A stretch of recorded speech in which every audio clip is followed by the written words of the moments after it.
ഞാൻ നേരത്തെ പറഞ്ഞിട്ടില്ലേ, നമുക്ക് ചില വേദനകൾ വരുമ്പോൾ നമ്മൾ വിചാരിക്കും അയ്യോ ഈ വേദന വേണ്ടായിരുന്നു, ആ വേദന മതി, അതിൽ ഒരു വേദന വേണ്ടായിരുന്നു എന്ന് വിചാരിക്കുന്ന ഏറ്റവും വലിയ വേദനയാണ് ആ ഒരു ക്ലസ്റ്റർ തലവേദന.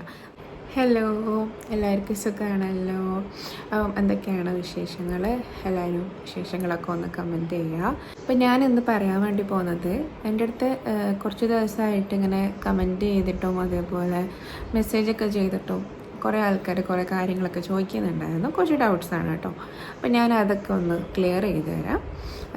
മീൻസ് കുറച്ച് അസുഖത്തിൻ്റെ ഭാഗമായിട്ടൊക്കെ ഉള്ള കുറേ കാര്യങ്ങളാണ് ചോദിക്കുന്നത്. അപ്പം അത് കുറച്ച് കാര്യങ്ങൾ ഞാനിന്ന് എനിക്കറിയാവുന്ന രീതിയിലുള്ള കുറച്ച് കാര്യങ്ങൾ ഞാൻ ക്ലിയർ ചെയ്ത് തരാം. ഓക്കെ.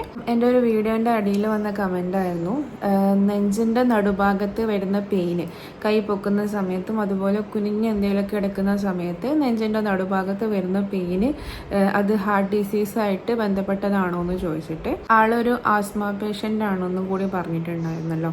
അപ്പം എനിക്ക് അറിയാവുന്ന കുറച്ച് കാര്യങ്ങൾ ഞാൻ പറഞ്ഞുതരാം. എനിക്ക് ഇതേപോലെ ഇടയ്ക്കിടയ്ക്ക് നെഞ്ചിൻ്റെ നടുഭാഗത്തായിട്ട് പെയിൻ വരാറുണ്ട്. ആ ഒരു പെയിന് കൈൻ്റെ ഈ ഷോൾഡറിൻ്റെ ഭാഗത്തേക്കും അതുപോലെ തന്നെ നമ്മൾ ശ്വാസം എടുക്കുന്ന സമയത്ത് നമുക്ക് ശ്വാസം എടുക്കാൻ പറ്റാണ്ട് ഇവിടെ എന്തോ ഒരു തടഞ്ഞു നിൽക്കുന്ന പോലെ ഫീൽ ചെയ്യുന്ന ഒരു തരം അസ്വസ്ഥതയാണ്. അതൊരു എന്താ പറയുക, ഒരു പ്രത്യേക തരം ഒരു പെയിനാണ്. നമുക്ക് ചിലപ്പം ആ ഒരു പെയിൻ ഇപ്പം നമുക്ക് ഓരോ ഭാഗത്തും ശരീരത്തിൻ്റെ ഓരോ ഭാഗത്ത് വരുന്ന വേദനകളും പല രീതിയിലായിരിക്കും അല്ലേ. ഇപ്പം നമുക്ക് തലവേദന വന്നു കഴിഞ്ഞാൽ വിചാരിക്കും അയ്യോ എനിക്ക് തലവേദന, വേറെ എന്തെങ്കിലും വേദന ആയാലും കുഴപ്പമില്ല, തലവേദന ഒന്ന് മാറിയാൽ മതിയായിരുന്നു എന്ന്. പക്ഷെ നമ്മൾ തലവേദന മാറിക്കഴിഞ്ഞ് നമുക്കിനി വേറെ കയ്യിലെങ്ങാനും വേദനയാണെങ്കിൽ നമ്മൾ പറയും അയ്യോ എനിക്ക് കൈവേദന ഒന്ന് മാറിയാൽ മതിയായിരുന്നു, ഇനി ഇത് തലവേദന ആണെങ്കിൽ പിന്നെ സഹിക്കാൻ പറ്റുമെന്നൊക്കെ പറയും. സ്വാഭാവികമായിട്ട് എല്ലാവരും പറയുന്നതാണ്, ഞാനും പറഞ്ഞുകൊണ്ടിരിക്കുന്ന ഒരു കാര്യമാണത്. അപ്പം നിലവിലിപ്പം വിഷയത്തിൽ നിന്ന് മാറുന്നില്ല. അപ്പം ഈ ഒരു വേദന ശരിക്കും പറഞ്ഞാൽ നമ്മൾ ശ്വാസം അടിക്കുന്ന സമയത്ത് നമ്മളെ ലങ്സിൻ്റെ നടുഭാഗത്തായിട്ടാണ് ആ ഒരു വേദന വരുന്നത്. ആ വേദന വരുന്നതിന് പല കാരണങ്ങളുമുണ്ട്. ആസ്മ പേഷ്യൻസിന് പ്രത്യേകിച്ച് ആ ഒരു വേദന വരുന്നതിൻ്റെ കാരണം എന്തൊക്കെയാണെന്ന് വെച്ച് കഴിഞ്ഞാൽ, ഒന്ന് നമ്മളുടെ ലങ്സിൽ ചിലപ്പം ഫ്ലൂയിഡ് കെട്ടിക്കിടക്കുന്നുണ്ടാവും. ചില ടൈമിൽ നമുക്ക് ഓക്സിജൻ കിട്ടാണ്ട് എയർ പുറത്തേക്ക് പോകുന്ന ഒരു സിറ്റുവേഷൻ വരും. അത് ചിലപ്പോൾ നോർമലി സാച്ചുറേഷൻ ലോ ആവുന്ന സമയത്തായിരിക്കാം, അല്ലെങ്കിൽ നമ്മൾ എന്തെങ്കിലും ധൃതിയായിട്ട് ചെയ്തുകൊണ്ടിരിക്കുന്ന വെച്ചാൽ നമ്മളിപ്പോൾ സ്പീഡായിട്ട് എന്തെങ്കിലും ചെയ്യുന്ന സമയത്ത്, അല്ലെങ്കിൽ നമ്മൾ കുറേ നേരം കുനിഞ്ഞടിച്ചു വരാനോ ഒക്കെ നിൽക്കുന്ന ടൈമിൽ നമുക്ക് എന്താവും, ഈ ഒരു ലങ്സ് കുറച്ചൊരു ചുരുക്കം വരും നമ്മുടെ ലങ്സിൻ്റെ നടുഭാഗത്തായിട്ട്. അപ്പോൾ ആ സമയത്ത് നമ്മളത് അത്രക്ക് ശ്രദ്ധിക്കൂല. പിന്നെ മെയിനായിട്ടും ഈ ഒരു പെയിൻ വരുന്നത് നമ്മൾ പല ജോലികൾ ചെയ്യുന്ന സമയത്തായിരിക്കും. അത് പ്രത്യേകിച്ച് ശ്രദ്ധിച്ചാൽ മതി. ചിലപ്പോൾ ആ പെയിന് ഭയങ്കര മൈൽഡായിട്ട് ഉണ്ടാവും, പക്ഷെ നമ്മൾ എന്തെങ്കിലും ജോലികളോ അല്ലെങ്കിൽ എന്തെങ്കിലും തരത്തിൽ എക്സസൈസ് മീൻസ് ചിലപ്പോൾ ഈ ബ്രീത്ത് എക്സസൈസ് ഒക്കെ ചെയ്യുന്ന സമയത്ത് മെയിനായിട്ടും ഈ ഒരു പെയിൻ വരും. ഈ ഒരു പെയിൻ ഇങ്ങനെ എനിക്ക് അപ്പോൾ നിങ്ങളിപ്പോൾ അത് ചോദിച്ചപ്പോൾ എനിക്ക് ശരിക്കും പറഞ്ഞുതരാൻ പറ്റുന്ന എന്താണെന്ന് വെച്ച് കഴിഞ്ഞാൽ, ഞാനത് ഇടയ്ക്കിടയ്ക്ക് അനുഭവിക്കുന്നുണ്ട്. കാരണം എനിക്ക് പെട്ടെന്ന് ഇങ്ങനെ ശ്വാസം ഇങ്ങനെ മേലോട്ടേക്ക് എടുക്കുന്ന സമയത്ത് ഇവിടെ ഇങ്ങനെ ഒരു പിടുത്തം വരും. ആ ഒരു പിടുത്തം എന്ന് വെച്ച് കഴിഞ്ഞാൽ അതൊരു വല്ലാത്ത പെയിനാണ്. നമ്മൾ വിചാരിക്കും നമുക്കെന്തോ സംഭവിക്കാൻ പോകുന്നു വിചാരിക്കും. ആ രീതിയിലൊരു പെയിനാണ്. അപ്പോൾ അതിന് മെയിനായിട്ട് നോക്കേണ്ടത് എന്താണെന്ന് വെച്ച് കഴിഞ്ഞാൽ, ഒന്ന് നിങ്ങൾക്ക് ഗ്യാസ്ട്രിക് ആയിട്ട് ഉള്ള പ്രോബ്ലം ഉണ്ടോ എന്നുള്ളത് ആദ്യം ഒന്ന് നോക്കുക. കാരണം ഈ ഗ്യാസ് പല സ്ഥലത്തും പിടിക്കും. നമ്മൾ തലയിൽ ഗ്യാസ് വരാം, അതേപോലെ തന്നെ നമുക്ക് നെഞ്ചിൽ ഗ്യാസ് വരാം. അറിയില്ല, ഇടയ്ക്ക് നമുക്ക് ചെസ്റ്റിലൊക്കെ അങ്ങനെ ഒരു ഫുഡ് കൂടുതൽ ഓയിലി ഫുഡൊക്കെ കഴിക്കുമ്പോൾ നമുക്ക് നെഞ്ചരിച്ചിൽ വരും. അപ്പോൾ അതേപോലെ തന്നെ ഈ നമുക്ക് ഗ്യാസ്ട്രിക്കിൻ്റെ ഒക്കെ പ്രശ്നം വരുന്ന സമയത്ത് നമ്മൾ ഈ നെഞ്ചിൻ്റെ ഈ ഒരു നടുക്കത്തെ ആ ഒരു കോയിലുണ്ടല്ലോ, മീൻസ് നമ്മുടെ ലങ്സിലേക്ക് വരുന്ന തൊണ്ടക്കോയിലിൻ്റെ താഴോട്ടേക്കുള്ള, അപ്പോൾ അവിടെ നമുക്ക് ഗ്യാസ് കെട്ടിക്കിടക്കുന്ന സമയത്തും ഇതേ പെയിൻ വരും. ഇതിപ്പോൾ ഗ്യാസിൻ്റെ ആണോ എന്ന് നമുക്കിപ്പോൾ കൺഫേം ചെയ്യണമെങ്കിൽ ചെയ്യാൻ പറ്റുന്ന ഒരു കാര്യം എന്താ വെച്ചാൽ, ഒന്ന് നമ്മളുടെ ഈ ഒരു കൈ ഇപ്പം നമുക്ക് ഈ ഒരു സൈഡിൽ വേദനയാണെങ്കിൽ, നടുക്കത്തെ ഭാഗത്താണ് വേദനയെങ്കിൽ നമ്മൾ ലെഫ്റ്റ് ഹാൻഡ് എന്താക്കുക, ഈ റൈറ്റ് ഹാൻഡ് ഷോൾഡറിൻ്റെ പൊസിഷനിലേക്ക് നല്ലപോലെ ഒന്ന് അപ്പ് ചെയ്തിട്ട് ജസ്റ്റ് ഒന്ന് വെച്ച് നോക്കാം. അന്നേരം ആ പെയിൻ അവിടെ നിന്ന് കുറച്ചെങ്കിലും എന്തെങ്കിലും കുറയുന്നുണ്ടോ അല്ലെങ്കിൽ നമുക്ക് ഗ്യാസ് പുറത്തേക്ക് പോകുന്നുണ്ടോ എന്നും കൂടി ഒന്ന് കൺഫേം ചെയ്യാം. അപ്പോൾ അങ്ങനെ ഗ്യാസ് പോകുന്നില്ല, നിങ്ങൾക്ക് കൈ പൊന്തിക്കുമ്പം തന്നെ ആ പെയിൻ കുറച്ചുകൂടെ സിവിയർ ആവുന്നുണ്ടെങ്കിൽ അതിൻ്റെ മെയിൻ റീസൺ ഒന്ന് നമ്മൾ ലങ്സിൽ ഫ്ലൂയിഡോ അല്ലെങ്കിൽ നമുക്ക് ശ്വാസതടസ്സം അനുഭവപ്പെടുന്നതിൻ്റെ സ്റ്റാർട്ടിങ്ങോ അങ്ങനെ എന്തെങ്കിലുമൊക്കെ ആയിരിക്കും. അതേപോലെ തന്നെ ഉള്ളൊരു സംഭവമാണ് നമ്മുടെ ലങ്സിൻ്റെ ഉള്ളിൽ പല ഭാഗങ്ങളിലുമായിട്ട് ചെറിയ ചെറിയ ഈ സിസ്റ്റുകൾ, ബിലാറ്ററൽ സിസ്റ്റ് എന്നൊക്കെ പറയും. അതിങ്ങനെ ചെറിയ കുമിളകളായിരിക്കും. അതങ്ങനെ നമ്മൾ ലങ്സിൽ കെട്ടിക്കിടക്കുമ്പോൾ ഇതേപോലത്തെ പെയിൻ വരും. പക്ഷെ അത് സിവിയർ ആണോ എന്നൊക്കെ നോക്കണമെങ്കിൽ ചെയ്യാൻ പറ്റുന്നത് ഒന്ന് എക്സ്റേ എടുത്ത് കൺഫേം ചെയ്യുക, ലങ്സിൽ എന്തെങ്കിലും ബുദ്ധിമുട്ട് തോന്നുന്നുണ്ടോ. ലങ്സിൽ ബുദ്ധിമുട്ട് തോന്നുന്നുണ്ടെങ്കിൽ എക്സ്റേയിൽ ചില ടൈമിലൊക്കെ ഒരു പരിധി വരെ മനസ്സിലാക്കാൻ പറ്റും ലങ്സിൽ ഫ്ലൂയിഡ് കെട്ടിക്കിടക്കുന്നുണ്ടോ എന്ന് എക്സ്റേയിലൊക്കെ മനസ്സിലാക്കാൻ പറ്റും. അത് പക്ഷെ ഒരു പരിധി വരെ മനസ്സിലാക്കാൻ പറ്റുള്ളൂ. പിന്നെ ഉള്ളതെന്ന് വെച്ചാൽ നമുക്ക് CTPA ചെയ്ത് കഴിഞ്ഞാൽ കുറച്ചും കൂടിയും നല്ല രീതിയിൽ ഇവാലുവേഷൻ ചെയ്യാൻ പറ്റും. CTPA മീൻസ് നമുക്ക് പൾമണറി ആൻജിയോഗ്രാം ആണ് ഉദ്ദേശിക്കുന്നത്. അതിൻ്റെ കൂടെ CT അടക്കം എടുക്കും. അപ്പോൾ ഈ പൾമണറി ആൻജിയോഗ്രാം ചെയ്യുന്ന സമയത്ത് നമുക്ക് കറക്റ്റായിട്ടും എന്താക്കാം അതിൻ്റെ ഉള്ളിൽ എന്തെങ്കിലുമൊക്കെ ബുദ്ധിമുട്ടുണ്ടോ, ലങ്സിന് എന്തെങ്കിലും പ്രശ്നമുണ്ടോ, ബ്ലോക്ക് ഉണ്ടോ എന്നൊക്കെ മനസ്സിലാവും. ലങ്സിന് ബ്ലോക്ക് ഉണ്ടെങ്കിലും മീൻസ് ലങ്സിൽ ഈ സിസ്റ്റുകൾ ഉണ്ടാകുമ്പോൾ മാത്രമല്ല ലങ്സിൽ ത്രോംബോസിസ് വരുന്ന ടൈമിലും ഇതേപോലെ പെയിൻ വരാൻ ചാൻസ് ഉണ്ട്. പിന്നെ നമുക്ക് ഫുഡ് കഴിക്കാൻ പറ്റില്ല. ഈ ഒരു പെയിൻ വരുന്ന സമയത്ത് നമുക്ക് ഫുഡ് കഴിക്കാൻ ഭയങ്കര ബുദ്ധിമുട്ടായിരിക്കും.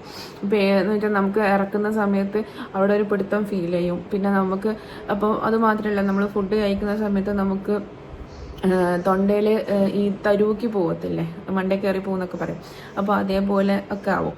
ഹാർട്ട് ഡിസീസ് സംബന്ധമായിട്ട് ലങ്സിൻ്റെ നടുക്ക് ഭാഗത്തായിട്ട് പെയിൻ വരാൻ ചാൻസ് ഇല്ല. കാരണം എന്ന് വെച്ചാൽ ഞാനും ഇതേപോലെ പെയിൻ വന്ന സമയത്ത് ചോദിച്ചിട്ടുണ്ടായിരുന്നു ഇങ്ങനെ ഡോക്ടേഴ്സിൻ്റെ അടുത്ത് ഹാർട്ടിൻ്റെ പ്രോബ്ലം ഉള്ളതുകൊണ്ടാണോ അങ്ങനെ വേദന വരുന്നതെന്നൊക്കെ. അപ്പോൾ ഇതിന് അവർ ഹോസ്പിറ്റലിൽ പോവുകയാണെങ്കിൽ ഫസ്റ്റ് ചെയ്യുന്നത് എന്തൊക്കെയാണെന്ന് വെച്ച് കഴിഞ്ഞാൽ ഫസ്റ്റ് ECG എടുത്ത് നോക്കും. ECGയിൽ വേരിയേഷൻ ഉണ്ടോയെന്ന് നോക്കും. ECGയിൽ എന്തെങ്കിലും വേരിയേഷൻ ഉണ്ടെങ്കിൽ അവർ അപ്പം തന്നെ പറയും നമുക്ക് CTPO ആൻജിയോഗ്രാമോ ചെയ്യാമെന്ന് പറയും. എല്ലാന്നുണ്ടെങ്കിൽ എക്സ്റേ എടുത്ത് നോക്കിയാൽ മനസ്സിലാവും. അപ്പോൾ ഇതുപോലെ എന്തെങ്കിലുമൊക്കെ പെയിനോ കാര്യങ്ങളൊക്കെ വന്നിട്ടുണ്ടെങ്കിൽ ഡൗട്ടൊന്നും വെച്ചിട്ട് ഇങ്ങനെ ഇരിക്കാൻ നിൽക്കണ്ട. എത്രയും പെട്ടെന്ന് ഒന്ന് ഹോസ്പിറ്റലിൽ പോയി ഡോക്ടറായിട്ടൊന്ന് കൺസൾട്ട് ചെയ്ത് കുഴപ്പമൊന്നും ഇല്ലെങ്കിൽ പിന്നെ നമ്മൾ അതിനെക്കുറിച്ച് ആലോചിക്കണ്ടല്ലോ. ഓക്കെ, അപ്പം ലങ്സ് സംബന്ധമായിട്ട് എന്തെങ്കിലുമൊക്കെ ഉണ്ടാകുമ്പോഴാണ് ഇതുപോലെയുള്ള ബുദ്ധിമുട്ടുകൾ വരുന്നത്. അപ്പോൾ മാക്സിമം ഒന്ന് ശ്രദ്ധിക്കാം. ഓക്കെ, അടുത്ത കുറേ ആൾക്കാർ ചോദിച്ചിട്ടുണ്ടായിരുന്നു നിങ്ങൾ ചെവിൻ്റെ കേൾവി തിരിച്ചു കിട്ടിയോ എന്നുള്ളത്. ശരിക്കും പറഞ്ഞു കഴിഞ്ഞാൽ ഞാൻ ആ വീഡിയോ തന്നെ പറഞ്ഞിട്ടുണ്ടോ എന്ന് തോന്നുന്നു ഡീറ്റെയിൽ ആയിട്ട്. ഞാൻ പിന്നീട് ആ വീഡിയോ അങ്ങനെ കേട്ടിട്ടുണ്ടായിരുന്നില്ല. ഓക്കെ, അപ്പോൾ ഞാൻ അതിനകത്ത് എന്തൊക്കെ കാര്യങ്ങൾ പറഞ്ഞിട്ടുണ്ട് എന്നുള്ളത്. അപ്പം എനിക്ക് ചെവിൻ്റെ കേൾവി തിരിച്ച് കിട്ടിയിട്ടില്ല, ഇനി അത് തിരിച്ച് കിട്ടുമില്ല. കാരണം അത് ഓൾറെഡി പെർമനൻ്റായിട്ട് പോയതാണ്. ചെവിൻ്റെ കേൾവി നോർമലി പോയി കഴിഞ്ഞാൽ 72 ഹവേഴ്സിൻ്റെ ഉള്ളിൽ നമ്മൾ സ്റ്റിറോയിഡ്സ് ചെയ്തിട്ട് കിട്ടണം. അപ്പോൾ സ്റ്റിറോയിഡ്സ് ചെയ്തിട്ടും നമ്മൾ കേൾവി കിട്ടിയില്ലെങ്കിൽ അത് പെർമനൻ്റ് ആണ്, അത് ടെമ്പററി ആയിട്ട് പോകുന്നതല്ല. പിന്നെ ആ ഒരു കേൾവി തിരിച്ച് കിട്ടൂല. പിന്നെ എന്ന് വെച്ച് കഴിഞ്ഞാൽ ഞാൻ പറഞ്ഞിട്ടുണ്ടായിരുന്നു എനിക്ക് റൈറ്റ് സൈഡ് കേൾവി ഇല്ല, തീരെ ഇല്ല, ഫുള്ള് പോയതാണ് 98%. പിന്നെ ഇടയ്ക്കൊരു കീ എന്നൊക്കെ പറയുന്ന ഒരു സൗണ്ടൊക്കെ കേൾക്കാം, ഒരു കിളി പോകുന്ന സൗണ്ടൊക്കെ ഇടയ്ക്ക് കേൾക്കാം. എന്നാലും അങ്ങനെ ചെറുതായിട്ടുള്ള ഒരു സൗണ്ട് പോലും ആ ഒരു ചെവിയിൽ നിന്ന് കേൾക്കാറില്ല. പിന്നെ ലെഫ്റ്റ് സൈഡിലുള്ളത് ഹിയറിംഗ് എയ്ഡ് വെച്ച് അഡ്ജസ്റ്റ് ആവുന്നുണ്ട്. പിന്നെ ഇടയ്ക്ക് ഹിയറിംഗ് എയ്ഡ് ഇല്ലാണ്ടും കേൾക്കാൻ പറ്റുന്നുണ്ട്. എന്നാലും ഭയങ്കരമായിട്ടൊന്നും കേൾക്കാൻ പറ്റില്ലെങ്കിൽ പോലും പെർമനൻ്റ് ആയിട്ട് അത് ഇനിയൊരു സർജറിയും കാര്യങ്ങളൊന്നും ചെയ്തിട്ട് കേൾവി തിരിച്ച് കിട്ടൂല എന്നാണ് ഡോക്ടർ പറഞ്ഞത്. കാരണം എനിക്ക് ഒരു നെർവാണ് ഇഞ്ചുറി ആയത്. എൻ്റെ ഒരു നെർവ് ഇഞ്ചുറിയിൽ നിന്നാണ് എനിക്ക് ഇത്രയും ഓരോ ഭാഗത്തുള്ള ഓരോ പ്രശ്നങ്ങൾ വന്നത്. മീൻസ് ഒന്ന് എനിക്കിപ്പം ചെവിൻ്റെ വലത്ത് ഭാഗത്തുള്ള ചെവിൻ്റെ കേൾവി പോയി. പിന്നെ എനിക്ക് വലത്ത് ഭാഗത്ത് കാഴ്ച വളരെ കുറവാണ്. നോർമലി ഞാൻ സ്പെക്സ് യൂസ് ചെയ്യാറുണ്ട്. ഇപ്പം വീഡിയോ എടുക്കുന്ന സമയത്ത് സ്പെക്സ് യൂസ് ചെയ്യുമ്പോൾ അതിനകത്ത് ഭയങ്കരമായിട്ട് ഇങ്ങനെ ലൈറ്റ് ഇങ്ങനെ അടിക്കും. അതുകൊണ്ടാണ് വീഡിയോ എടുക്കുന്ന സമയത്ത് അധികം സ്പെക്സ് വെക്കാത്തത്. അപ്പോൾ റൈറ്റ് സൈഡിൽ തന്നെയാണ് അധികം നെർവിന് പ്രോബ്ലം ഉള്ളത് കൊണ്ട് തന്നെ റൈറ്റ് സൈഡിലുള്ള ഇപ്പോൾ ഒരു ഭാഗത്ത് ചെറിയൊരു നെർവ് ഇഞ്ചുറി ഉണ്ടെങ്കിൽ അത് പല ഭാഗത്തായിട്ടുള്ള പല ഓർഗൻസിലും ചെറിയ ചെറിയ രീതിയിൽ എന്തെങ്കിലുമൊക്കെ മൈന്യൂട്ട് പ്രശ്നങ്ങൾ വരും. പിന്നെ എൻ്റെ കണ്ണിൻ്റെ കാഴ്ച കൂടുതലും ഈ സ്റ്റിറോയിഡ്സ് കഴിച്ചിട്ടാണ് പിന്നെയും കുറച്ചും കൂടി മങ്ങിയത്. പിന്നെ ഇപ്പം തന്നെ ഈ ഇടയ്ക്കിടയ്ക്ക് ഈ ഷോക്ക് അടിക്കുന്ന വേദന അത് ഈ വയറിൻ്റെ ഭാഗത്തുള്ളയും സ്പൈനലിൻ്റെ ഭാഗത്തുള്ളയും നെർവിൻ്റെ ഇഞ്ചുറി കൊണ്ടാണ് ഇപ്പം ഇടയ്ക്കിടയ്ക്ക് ഈ ഷോക്ക് അടിക്കുന്ന പെയിൻ വരുന്നത്. അപ്പോൾ അത് ശരിക്കും പറഞ്ഞാൽ ഞാനൊരു ഇതായിട്ട് പറയുന്നതല്ല, ഞാൻ കുറച്ച് ദിവസങ്ങൾക്കൊക്കെ മുമ്പ് അങ്ങനെ ഒരു ഇൻസ്റ്റാഗ്രാമിൽ ഇങ്ങനെ റീൽസ് നോക്കുന്ന സമയത്ത് ഒരു പെൺകുട്ടീനെ കണ്ടിട്ടുണ്ടായിരുന്നു. ഇങ്ങനെ ഷോക്ക് അടിച്ച് പാട്ട് പാടുന്ന ഒരു കുട്ടീനെ കണ്ടപ്പോൾ സങ്കടമായിപ്പോയി. മീൻസ് എന്താ പറയുക, അങ്ങനെ എന്നിട്ടും അവരുടെ ഒരു കഴിവ് പിടിച്ച് ഇങ്ങനെ അത്രത്തോളം എന്താ പറയുക, അവരുടെ കഴിവിനെ അവരത്രത്തോളം സ്വന്തമായിട്ട് തന്നെ അവർ പ്രോത്സാഹിപ്പിക്കുന്നുണ്ട്. അതേപോലെ തന്നെ സ്വന്തമായിട്ട് അവരുടെ കഴിവ് ലോകം അറിയണം എന്നുള്ള രീതിയിൽ അവരതിനെ പുറത്ത് കൊണ്ടുവന്നിട്ടുണ്ട്. അപ്പോൾ ഞാനിങ്ങനെ ആലോചിച്ചു, പഠിച്ചോനെ ഇങ്ങനെ ഓൾറെഡി നമുക്ക് കുറേ വേദനകളും പ്രശ്നങ്ങളൊക്കെ ഉണ്ട്. അതിൻ്റെ ഇടയിൽ ഇതേപോലെയുള്ള ആൾക്കാരെ കാണുമ്പോൾ നമ്മൾ കുറച്ചും കൂടി ചിന്തിക്കില്ലേ, എങ്ങനെയാണ് ഇതേപോലെ ഒക്കെ നിൽക്കാൻ പറ്റുക. മീൻസ് ഒരു സെക്കൻഡിൽ പോലും ഷോക്ക് അടിച്ചുകൊണ്ടിരിക്കുകയാണ്. നിങ്ങൾ പലരും കണ്ടിട്ടുണ്ടാവാം. അപ്പം നല്ല രീതിയിൽ പാടുകയും ചെയ്യുന്നുണ്ട്.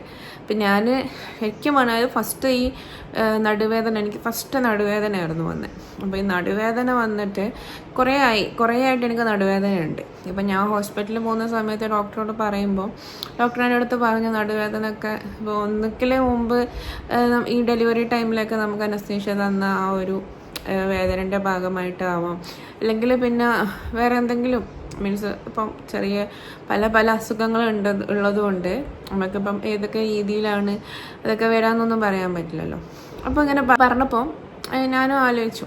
പിന്നെയെന്ന് വെച്ച് കഴിഞ്ഞാൽ ഈ സ്റ്റിറോയിഡ്സും അതേപോലെ നമ്മൾ കഴിക്കുന്ന ഈ ആൻറ്റിബയോട്ടിക്സ്, അതേപോലെ ഡെയിലി കഴിക്കുന്ന മെഡിസിൻസ്, പിന്നെ ഈ നെർവിന് ശക്തി കിട്ടാൻ വേണ്ടി കഴിക്കുന്ന മെഡിസിൻസ്, ഇതൊക്കെ ഒരു പരിധി വരെ നമ്മളുടെ ശരീരത്തിന് തേയ്മാനം ഉണ്ടാക്കാനുള്ള ചാൻസ് ഭയങ്കര കൂടുതലാണ്. അതേപോലെ എൻ്റെ കാലൊക്കെ പെട്ടെന്ന് നടന്നുകൊണ്ടിരിക്കുമ്പോൾ പെട്ടെന്ന് ഒളുക്കിപ്പോവും, അല്ലെങ്കിൽ പെട്ടെന്ന് എൻ്റെ കാലിനൊക്കെ മുമ്പൊക്കെ അധികം പ്ലാസ്റ്റർ ഇടലായിരുന്നു. അതേപോലെ കൈ ആണെങ്കിലും പെട്ടെന്ന് കൈ ഒളിക്കും. അങ്ങനെ ഭയങ്കരമായിട്ട് നമ്മളെ എല്ലിന് തീരെ ശക്തി കുറയും നമുക്ക് ഈ മെഡിസിൻസ് കൂടുതൽ കഴിക്കുന്ന സമയത്ത്. പക്ഷെ എന്ന് വെച്ചാൽ നമുക്ക് മെഡിസിൻ കഴിക്കാണ്ടിരിക്കാനും പറ്റില്ല. അപ്പോൾ ഈ പെട്ടെന്ന് ഒരു ദിവസം എനിക്ക് ഇതേപോലെ ഷോക്ക് അടിച്ചെന്ന് വെച്ചിട്ട് ഞാനിങ്ങനെ ഫുഡ് കഴിച്ചിട്ട് ഗ്ലാസ്സിൽ വെള്ളം എടുക്കാൻ പോയപ്പോഴത്തേക്കും പെട്ടെന്ന് എനിക്ക് ഷോക്ക് അടിച്ചെന്ന് വെച്ചാൽ ഒരു സെക്കൻഡ് എനിക്ക് ഷോക്ക് അടിച്ചിട്ടുള്ളൂ. പക്ഷെ ആ ഷോക്കിൽ എനിക്കുണ്ടായ എന്താ പറയുക, അത് നമുക്ക് ആ ഇതൊന്നും നമുക്ക് ചിലപ്പം പറഞ്ഞിട്ടായിരിക്കും മനസ്സിലാക്കി കൊടുക്കാൻ പറ്റണമെന്നില്ല. അപ്പം അതുപോലെ പെട്ടെന്ന് ഒരു ദിവസം അടിച്ചു. അപ്പോൾ പിന്നെ ഞാൻ അത്രക്ക് വലിയ കാര്യമാക്കിയില്ല. അത് കഴിഞ്ഞ് പിന്നെ കുറച്ച് ദിവസം കഴിഞ്ഞപ്പം ഇതുകൊണ്ട് പിന്നെയും എനിക്ക് ഇതേപോലെ ഷോക്ക് അടിക്കുന്നുണ്ട്. അതേപോലെ പെട്ടെന്ന് കാലിന് ഷോക്ക് അടിക്കുന്നു, പെട്ടെന്ന് കൈക്ക് ഷോക്ക് അടിക്കുന്നു. അപ്പോൾ അതിൻ്റെ ശേഷം ഞാൻ ഈ ചൂടുള്ള സാധനങ്ങളൊന്നും എടുക്കാണ്ടായി. കാരണം ചൂടുള്ള സാധനങ്ങളൊക്കെ എടുത്ത് പെട്ടെന്ന് ഷോക്ക് അടിക്കുമ്പോൾ അതും കൂടി ഇനി മറിയണ്ടെന്ന് വിചാരിച്ചിട്ട് ഞാൻ എന്തൊക്കെ ചൂടുള്ള സാധനങ്ങളൊന്നും എടുക്കാണ്ടായി. അപ്പോൾ ഇപ്പം തന്നെ പല കാര്യങ്ങളും എടുക്കുന്ന സമയത്ത് എൻ്റെ കൈമൊന്നും അത് പെട്ടെന്ന് അങ്ങ് വീണു. ചില സമയത്ത് ഗ്ലാസ്സൊക്കെ പിടിച്ച് കഴിഞ്ഞാൽ അപ്പോഴും ഗ്ലാസ് നിലത്ത് വീണ് പൊട്ടിപ്പോവും. അപ്പോൾ എനിക്ക് മനസ്സിലായി എങ്ങനെയാണ് ആ കുട്ടി ഷോക്ക് അടിച്ചിട്ട് മീൻസ് അത് എനിക്ക് ഇങ്ങനെ പറഞ്ഞായിരുന്നൊന്നും അറിയില്ല. ഞാനിപ്പോൾ എൻ്റെ ഒരു ഇതിൽ പറഞ്ഞതാണ്. മീൻസ് ആ ഒരു കുട്ടി ആ ഷോക്ക് അടിച്ചിട്ട് ആ പാടുന്നൊരു കാര്യം ഉണ്ടല്ലോ, അപ്പോൾ അവരെത്രത്തോളമാണ് അനുഭവിക്കുന്നത് എന്നുള്ളത്. കാരണം എനിക്ക് ഒരു സാധനം എടുക്കുമ്പോൾ പോലും അങ്ങനെ ഷോക്ക് അടിക്കുന്ന അതെന്ന് വെച്ചാൽ ഷോക്ക് അടിക്കുന്ന വെച്ചാൽ വെറുതെ നമുക്ക് ഒരു വൈബ്രേഷൻ തരുന്ന ഫീലിംഗ് ഒന്നുമില്ല. അത് ഭയങ്കര വേദനയാണ്. അങ്ങനെ അവർക്ക് വേദന ആണോ എന്താണെന്നൊന്നും എനിക്കറിയില്ല. പക്ഷെ എനിക്കത് ഭയങ്കര പെയിനായിരുന്നു. മീൻസ് പെട്ടെന്ന് ആ വയറ്റിന് ഉള്ള ഷോക്ക് എനിക്ക് സഹിക്കാൻ പറ്റാണ്ടായത് ആ വയറിന് വരുന്നൊരു ഷോക്കാണ്. കാരണം വയറിന് ഷോക്ക് അടിക്കുന്ന സമയത്ത് ഭയങ്കര സെൻസിറ്റീവ് അല്ലേ, അപ്പം ഭയങ്കര പെയിനോ. അപ്പം അങ്ങനെയാണ് ഈ സ്പൈനലിലും അതേപോലെ നെർവ് ബ്ലോക്ക് ഇഞ്ചെക്ഷൻ ചെയ്യാൻ സ്റ്റാർട്ട് ചെയ്തത് ഞാൻ പറഞ്ഞത്. ഇത് ഞാൻ ജസ്റ്റ് ഇതിൻ്റെ ഇടയിലൊന്ന് പറഞ്ഞതേ ഉള്ളൂ. പിന്നെ ഞാൻ കുറേ പ്രാവശ്യം ചോദിച്ചിട്ടുണ്ടായിരുന്നു. എനിക്ക് തോന്നുന്നു കുറേ ആൾക്കാർ എൻ്റെ അടുത്ത് മെയിനായിട്ട് ചോദിച്ചിട്ട് കാര്യമാണ് ഈ തലവേദന എടുക്കുന്നത്. അപ്പം ഈ തലവേദന എന്ന് വെച്ച് കഴിഞ്ഞാൽ ഒരുപാട് ടൈപ്സ് ഓഫ് തലവേദനകളുണ്ട്. അപ്പം എനിക്കറിയാവുന്ന ഒരു 5 ടൈപ്സ് ഓഫ് തലവേദനകൾ ഏതൊക്കെയാണെന്ന് ഞാൻ പറഞ്ഞുതരാം. അതിൽ ഒന്ന് മൈഗ്രെയിന്, രണ്ടാമത്തത് ഈ സൈനസൊക്കെ വരുന്ന ടൈമിൽ വരുന്ന തലവേദന, മൂന്നാമത് ഈ ക്ലസ്റ്റർ എന്ന് പറയുന്നൊരു തലവേദനയാണ്, പിന്നെ ഹൈപ്നിക് എന്ന് പറയുന്ന തലവേദന, പിന്നെ ഹൈപ്പർ ടെൻഷൻ വരുമ്പോഴുള്ള തലവേദന. അപ്പം ഈ 5 ടൈപ്സ് ഓഫ് തലവേദനകൾക്കും പല പല സിംറ്റംസുമാണ്, പല രീതിയിലുള്ള തലവേദനകളാണ്. ഞാൻ പറഞ്ഞിട്ടുണ്ടായിരുന്നു, കുറേ മുമ്പൊരു വീഡിയോയിൽ ഞാൻ പറഞ്ഞിട്ടുണ്ടായിരുന്നു, അധികം ആൾക്കാരും തലവേദന എടുക്കുമ്പോൾ ചോദിക്കും അയ്യോ എനിക്ക് ബ്രെയിൻ ട്യൂമർ ആണോ എന്നുള്ളത് അല്ലേ. അപ്പം ഈ ഒരു ബ്രെയിൻ ട്യൂമർ ആണോ എന്ന് എനിക്ക് നമുക്ക് ഫസ്റ്റ് ചിന്ത വരാൻ നമുക്ക് പലപ്പോഴായിട്ടുള്ള തലവേദനകൾ വരുമ്പോൾ. അപ്പോൾ അതിൽ മെയിനായിട്ടും ഈ മൈഗ്രെയിൻ തലവേദനകൾ മിക്ക ഉള്ള ആൾക്കാരിലും വരുന്നതാണ്. മൈഗ്രെയിൻ വരുന്ന സമയത്ത് ഏറ്റവും കൂടുതലും തലവേദന എടുക്കുന്ന സൈഡ് എന്ന് വെച്ച് കഴിഞ്ഞാൽ ഒറ്റ സൈഡിലായിരിക്കും. കാരണം ഒന്നുകിൽ റൈറ്റ് സൈഡിലായിരിക്കും അല്ലെങ്കിൽ ലെഫ്റ്റ് സൈഡിലായിരിക്കും. ചില ടൈമിൽ കാണാം ആ ലെഫ്റ്റ് സൈഡിൽ നിന്ന് കണ്ണിൻ്റെ അവിടെ നിന്ന് ഈ റൈറ്റ് സൈഡിലേക്ക് ആ പെയിൻ ഇങ്ങോട്ടേക്ക് വരുന്നത് കാണാം. അപ്പോൾ ഈ മൈഗ്രെയിൻ വരുന്ന സമയത്ത് ഏറ്റവും കൂടുതൽ വരുന്നത് ഈ വൺ സൈഡിലായിരിക്കും തലവേദന. അപ്പോൾ മൈഗ്രെയിൻ കുറയാൻ വേണ്ടിയിട്ട് ചെയ്യാൻ പറ്റുന്ന എന്താണെന്ന് വെച്ച് കഴിഞ്ഞാൽ, മൈഗ്രെയിന് എനിക്ക് തോന്നുന്നു അധികം ആൾക്കാർക്കും മെഡിസിൻ കൊടുക്കാറില്ല. കാരണം ഈ മൈഗ്രെയിൻ എന്ന് പറയുന്നത് നമ്മൾ ഭയങ്കരമായിട്ട് നമ്മളെ മൈൻഡ് പെട്ടെന്ന് ഔട്ട് ആവുന്ന സമയത്താണ് നമുക്ക് ഈ മൈഗ്രെയിൻ പെയിൻ വരുന്നത്. അത് ചില സമയത്ത് ഈ പീരിയഡ്സ് ടൈമിലായിരിക്കും ലേഡീസിന് കൂടുതലായിട്ടും വരുന്നത്. അതേപോലെ ജെൻസിനാണെങ്കിലോ ഈ മൈഗ്രെയിൻ വരുന്നത് ഒന്നുകിൽ അവർ പുറത്ത് പോയിട്ട് എന്തെങ്കിലും ഇപ്പം ജോബ് സംബന്ധമായ എന്തെങ്കിലും കാര്യത്തിന് പോയിക്കഴിഞ്ഞാൽ അതിനെക്കുറിച്ച് എന്തെങ്കിലും ആലോചിച്ച് കൂടുതലായിട്ടും എന്തെങ്കിലും ബോധേഡാകുന്ന സമയത്തായിരിക്കും ആ ഒരു പെയിൻ അത് ഈ ഓട്ടോമാറ്റിക്കലി വരുന്നതാണ്. മൈഗ്രെയിൻ പെയിൻ എന്ന് പറയുന്നത് ഓട്ടോമാറ്റിക്കലി എന്താ പറയുക അപ്പം തന്നെ പെട്ടെന്ന് വരുന്ന ഒരു ടൈപ്പാണ് ഈ മൈഗ്രെയിൻ്റെ തലവേദന എന്ന് പറയുന്നത്. സൈനസ് കൂടുതലായിട്ടും വരുന്നത് ഈ ഒരു ഭാഗത്താണ്. എന്ന് വെച്ചാൽ നമ്മൾ ഈ കണ്ണ്, മൂക്ക്, ഈ കവിള്, ഈ ഒരു ഭാഗത്തായിട്ട് വരാം. ചില സമയത്ത് ഈ ഒരു ഭാഗത്ത് വരാം. ഈ സൈനസ് വരുന്നതെന്ന് വെച്ച് കഴിഞ്ഞാൽ കൂടുതലായിട്ടും സൈനസ് വരുന്ന ആൾക്കാർ നമ്മൾ രാത്രി കുളിച്ച് കഴിഞ്ഞാൽ നേരെ വന്ന്, ചില ആൾക്കാർ AC ഫാനൊക്കെ ഇട്ട് രാത്രി വന്ന് നേരെ വന്ന് കിടക്കും, തല മര്യാദയ്ക്ക് തോർത്തത്തില്ല. പിന്നെന്ന് വെച്ച് കഴിഞ്ഞാൽ നമ്മൾ കഫം കെട്ടിക്കഴിഞ്ഞാലും ഇതേപോലെ സൈനസ് വരും. കഫം കെട്ടുന്ന സമയത്ത് ചെയ്യാൻ പറ്റുന്ന ഒരു കാര്യം എന്താണെന്ന് വെച്ച് കഴിഞ്ഞാൽ, ഒന്ന് നമ്മൾ കുറച്ച് ആവി പിടിക്കാം. ഇടയ്ക്ക് തുളസികളൊക്കെ ഇട്ട് ആവി പിടിക്കാം, അല്ലെങ്കിൽ നോർമൽ വാട്ടറിൽ ആവി പിടിക്കാം, അല്ലെങ്കിൽ നമ്മൾ സോൾട്ട് ഇട്ടിട്ട് ആവി പിടിക്കാം. ഓക്കെ, അപ്പോൾ സൈനസ് വരുന്ന സമയത്ത് ഇതേപോലെ ആവി പിടിക്കാം. അന്നേരം എന്താകും, കുറച്ചൊക്കെ നമുക്കൊന്ന് നല്ല റിലീഫ് കിട്ടും. പിന്നെ പറയുന്നത് ഹൈപ്നിക് എന്ന് പറയുന്ന ഒരു തലവേദനയാണ്. ഹൈപ്നിക് ഹെഡേക്ക് എന്ന് വെച്ച് കഴിഞ്ഞാൽ അത് റെയറായിട്ട് മാത്രം വരുന്ന ഒരു തലവേദനയാണ്. ആ തലവേദന വരാൻ കൂടുതലായിട്ടും നൈറ്റിലായിരിക്കും. അതേപോലെ തന്നെ നമ്മൾ രാത്രി ഉറങ്ങുന്ന ടൈമിലായിരിക്കും ഈ ഒരു തലവേദന വരാം. ചില സമയത്ത് നമ്മൾ രാത്രി ഉറങ്ങിയിട്ട് കുറച്ച് കഴിയുമ്പോഴത്തേക്കും നമുക്ക് തലവേദന എടുക്കും. പിന്നെ ആ തലവേദന രാവിലെ വരെ ഉണ്ടാവും. പിന്നെ രാവിലെ ആകുമ്പോഴത്തേക്കും കുറച്ച് കഴിയുമ്പോൾ അത് കുറയും. പിന്നെ അതുപോലെ തന്നെ നമ്മൾ കിടക്കുന്ന സമയത്ത് വീണ്ടും ഈ തലവേദന വരും. അതിന് റെയറായിട്ട് വരുന്ന ഒരു തലവേദനയായിട്ടാണ് ഈ ഒരു ഹൈപ്നിക് ഹെഡേക്ക് എന്ന് പറയുന്നത്. അതിനിപ്പോൾ പ്രത്യേകിച്ച് ഒന്നും ചെയ്യാനില്ല, കാരണം അത് നൈറ്റിലാണ് കൂടുതലായിട്ടും വരുന്നത്. അതുകൊണ്ട് തന്നെ അത് രാവിലെ ആകുമ്പോഴത്തേക്കും അത് കുറഞ്ഞു പോവുകയും ചെയ്യും. നമുക്ക് നൈറ്റ് സ്ലീപ്പ് കുറയുന്ന ടൈമിലാണ് ഈ ഹൈപ്നിക് ഹെഡേക്ക് കൂടുതലായിട്ട് വരുന്നത്. ഓക്കെ, പിന്നെ ഈ ക്ലസ്റ്റർ ഹെഡേക്കാണ് നമ്മളെ ഏറ്റവും പെയിൻഫുൾ ആയിട്ടുള്ള ഹെഡേക്ക്. ഈ ക്ലസ്റ്റർ ഹെഡേക്ക് വരുന്ന ടൈമിലുണ്ടല്ലോ നമുക്ക് ശരിക്കും പറഞ്ഞു കഴിഞ്ഞാൽ ഒരു വല്ലാത്ത മാനസികാവസ്ഥയായിരിക്കും. ഞാൻ നേരത്തെ പറഞ്ഞിട്ടില്ലേ, നമുക്ക് ചില വേദനകൾ വരുമ്പോൾ നമ്മൾ വിചാരിക്കും അയ്യോ ഈ വേദന വേണ്ടായിരുന്നു, ആ വേദന മതി, അതിൽ ഒരു വേദന വേണ്ടായിരുന്നു എന്ന് വിചാരിക്കുന്ന ഏറ്റവും വലിയ വേദനയാണ് ആ ഒരു ക്ലസ്റ്റർ തലവേദന. ആ തലവേദന വന്നു കഴിഞ്ഞാൽ അത് ചിലപ്പം എത്ര ദിവസം ലോങ് ചെയ്യുമെന്നോ എത്ര ദിവസത്തോളം പോകുമെന്നൊന്നും നമുക്ക് പറയാൻ പറ്റില്ല. എനിക്ക് തോന്നിയ ഒരു കാര്യം എന്ന് പറയുമോ, പല ആൾക്കാരും തെറ്റിദ്ധരിക്കുന്ന ഒരു കാര്യമാണ് മൈഗ്രെയിൻ വന്നു കഴിഞ്ഞാൽ ഒരുപാട് ദിവസം നിൽക്കും, മൈഗ്രെയിൻ വന്നു കഴിഞ്ഞാൽ പെട്ടെന്നൊന്നും പോകില്ല. ശരിക്കും പറഞ്ഞാൽ മൈഗ്രെയിൻ എന്ന് പറയുന്നത് പെട്ടെന്ന് വന്നിട്ട് പെട്ടെന്ന് പോകുന്നൊരു സംഭവമാണ്. പക്ഷേ ക്ലസ്റ്റർ തലവേദന എന്ന് വെച്ച് കഴിഞ്ഞാൽ ഒരുപാട് ദീർഘനേരം ഒരുപാട് ദിവസങ്ങളും നിൽക്കുന്ന ഒരു തലവേദനയാണ്. ഭയങ്കര പെയിൻഫുള്ളായിരിക്കും. അത് പല ആൾക്കാരും പറയുന്നത് കേട്ടിട്ടുണ്ട്, എനിക്ക് മൈഗ്രെയിൻ ആണ്, തലവേദന വന്ന അപ്പം പറയും എനിക്ക് മൈഗ്രെയിൻ ആണ്. ശരിക്കും പറഞ്ഞാൽ മൈഗ്രെയിൻ ആയിരിക്കില്ല. മൈഗ്രെയിൻ എന്ന് വെച്ച് കഴിഞ്ഞാൽ പെട്ടെന്ന് വരും, പെട്ടെന്ന് പോകും. അതും സഡനായിട്ട് വന്നിട്ട് സഡനായിട്ട് പോകും. നമ്മൾ ചിലപ്പോൾ എന്തെങ്കിലും ചെയ്തുകൊണ്ടിരിക്കുമ്പോൾ നമ്മളെ കണ്ണിന് ചിലപ്പം ഇപ്പം അധികം ആൾക്കാരും ശ്രദ്ധിച്ചിട്ടുണ്ടോ എന്നറിയില്ല, നമ്മൾ പെട്ടെന്ന് കണ്ണിൻ്റെ ഐസൈറ്റ് പെട്ടെന്ന് മാറുന്ന ടൈമിൽ ഈ ഒരു മൈഗ്രെയിൻ്റെ തലവേദന നമുക്ക് വരും. അതേപോലെ തന്നെ നമ്മൾ എന്തെങ്കിലും ചെയ്തുകൊണ്ടിരിക്കുന്ന സമയത്ത് ആരെങ്കിലും നമ്മളെ വന്ന് വിളിക്കുമ്പോൾ നമ്മളെ മൈൻഡ് പെട്ടെന്ന് അങ്ങോട്ടേക്ക് പോകുന്ന സമയത്തും ഇതേപോലെ മൈഗ്രെയിൻ വരും. പക്ഷെ മൈഗ്രെയിൻ ഒരുപാട് ദിവസങ്ങളോളം നിൽക്കില്ല. ഈ ക്ലസ്റ്റർ തലവേദനയാണ് ഒരുപാട് ദിവസങ്ങളോളം നിൽക്കുക. അത് എത്ര ദിവസത്തോളം നിൽക്കുമെന്നൊന്നും പറയാൻ പറ്റില്ല. അതിന് ട്രീറ്റ്മെൻറ്റ് മസ്റ്റായിട്ട് ചെയ്യണം. ഓക്കെ, അതിന് ട്രീറ്റ്മെൻറ്റ് എന്തൊക്കെയാണെന്നുള്ളത് എനിക്ക് കൂടുതലായിട്ട് അറിയില്ല. കാരണം ഞാൻ ഇതുവരെ അതിൻ്റെ ട്രീറ്റ്മെൻറ്റ്സ് ഒന്നും എടുത്തിട്ടില്ല. മൈഗ്രെയിൻ ഇടയ്ക്ക് ഓസോഗ്രെയിൻ കഴിക്കാറുണ്ട്. ഇടയ്ക്ക് തലവേദന കൂടുതലാവുന്ന സമയത്ത് ഇഞ്ചക്ഷൻ അടിക്കാറുണ്ട്. ഇതൊക്കെ ചെയ്യൽ. പിന്നെ ഹൈപ്പർ ടെൻഷൻ വരുമ്പോഴുള്ള തലവേദന നമുക്ക് ഈ ബ്ലഡ് പ്രഷർ കൂടുന്ന സമയത്താണ് ഈ ഹൈപ്പർ ടെൻഷൻ്റെ തലവേദന വരുന്നത്. ആ സമയത്ത് BP വളരെ ഹൈ ആയിരിക്കും.